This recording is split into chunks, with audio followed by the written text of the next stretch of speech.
HBO, my man. Yeah, How you doing? There you go. Good. Good. What's your first name? Justin.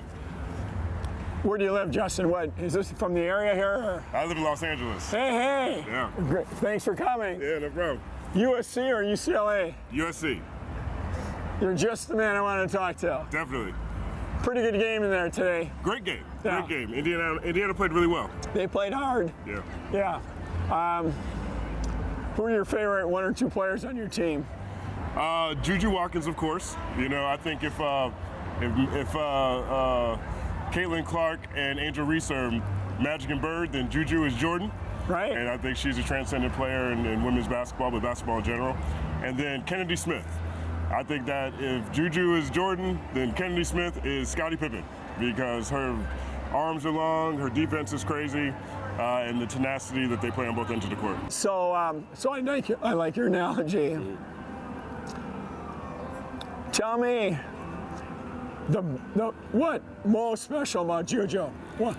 Yeah. I think Juju has a flair for the moment. I think that she's a competitor on both ends of the floor.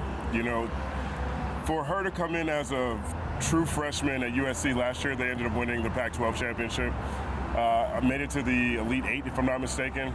And this year, she had to play an almost entirely different game, right? They got Kiki Iriafen from Stanford to come down. They had TVO come from Oregon State, so she has seasoned players she has to play with now. And then they had one of the top recruiting classes. So you have Heckle, you have Avery Howell, and a few others on the bench that are just brand new players, right? So she has an all-new team. And this team is better than the team was last year. They moved to a new conference. They win the regular season. I think they're in a great position to potentially win the Big Ten tournament and knock off the number one team, undefeated UCLA, hometown rivalry. Yeah. You know, so, and then the first game she put up 38 and 8 blocks, something crazy, and then the second game she had another 32 as well. So, you know, even today, you know, today's game against Indiana was, I think, probably a little closer than a lot of the Trojan community would have hoped it would have been. Okay. But, you know, at the end of the day, she had 31 and 10, and they pulled out, you know, 5-6-point victory from a very tough, very good Indiana team who's been good for years now. And Garzon, and I'm going to mess her name up, Caesar, the point guard, you know, big game players. And on both ends of the court, there's Juju Watkins, you know, making a difference. Who's better, Juju or Caitlin? I think that overall Juju's better because she plays both ends of the floor. I think that if you're looking for someone, like I think when you look at Caitlin Clark, I don't know if there's a player that's more exciting than Caitlin at all. You know, I think that what she's done to the game is a lot like what Steph Curry did to the game.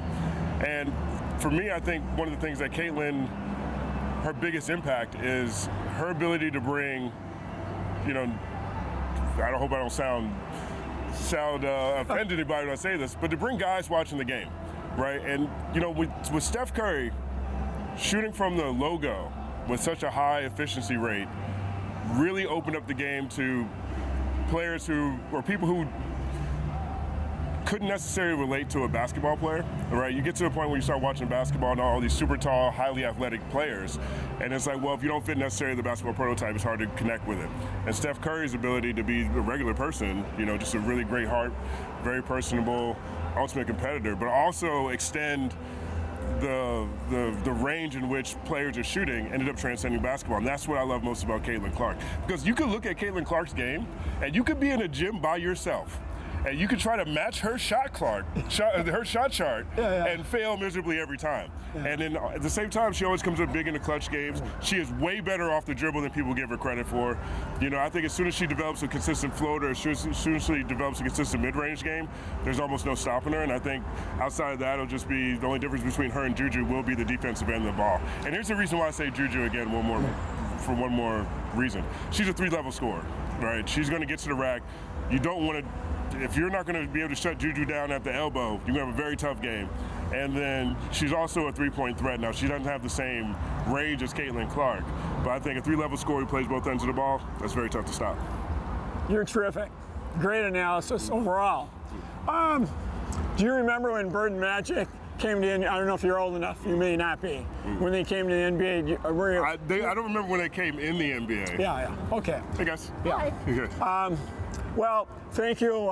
Any last comments? Because you've just nailed it. Any other thoughts? Yeah, I think this is the most exciting time for women's basketball that I can remember. I'm a longtime basketball fan. I used to play basketball. I think one of the things I love about the women's game, and perhaps is a detriment in the men's game, because I watch the men's game quite a bit, and you can tell that everyone has the same coaches, everyone goes to the same camps, they have the same trainers, they're doing the same drills. And so I watch a lot of pro basketball, even men's basketball, and it looks like I'm watching everyone do the same thing. Same pick and roll, three in the corner or go to the hole for a dunk. But on the women's side, I think that's actually advantageous, because I think the women are going to the same camps, doing the same drills, having the same coaches. And so when I'm watching it, as opposed to watching women's basketball in the 90s or early 2000s or even the 10s, the skills gap is closing. So everyone's got a Euro step now. Everyone has the same inside-out dribble. Everyone has the same skillful mid-range three-point shot. And so that, to me, makes it a higher level of basketball, particularly women's college basketball, because they stay 4 years. So you get a chance to grow with the team, grow with the player, grow with rivalries. It's not just about the college and the coaches, the way the men's basketball is transcended. And men's basketball has a lot of challenges, right? Because when you look at men's college basketball, they're also competing with G League players for NBA spots. They're competing with overtime elite for NBA spots. They're competing with European players for NBA spots, Australian players for NBA spots. So you're no longer watching the premier non-professional basketball when you're watching men's college basketball. Can't say that about the women's game. You get to grow with these fantastic players who are doing the same moves, except for dunking, as the men are, for a 4-year period, and then they go into the WNBA, which is so loaded now, they don't have enough teams. They don't have enough teams. I just think the ceiling is unlimited when it comes to women's basketball right now. I'm a huge fan.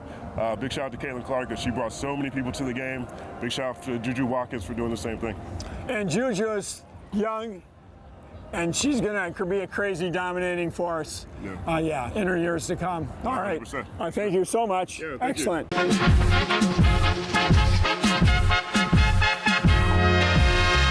Justin Hunte is here, it's all happening.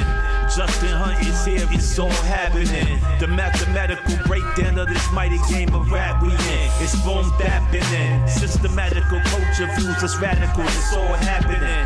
Shaking hands and dabbing them. Life through the lens of hip hop, from trip hop to yes, dog. You don't stop, you don't stop. Justin Hunte is here, it's all happening. It's all happening, yes, it's all happening. Justin Hunte is here, it's all happening. It's all happening, yes, it's all happening.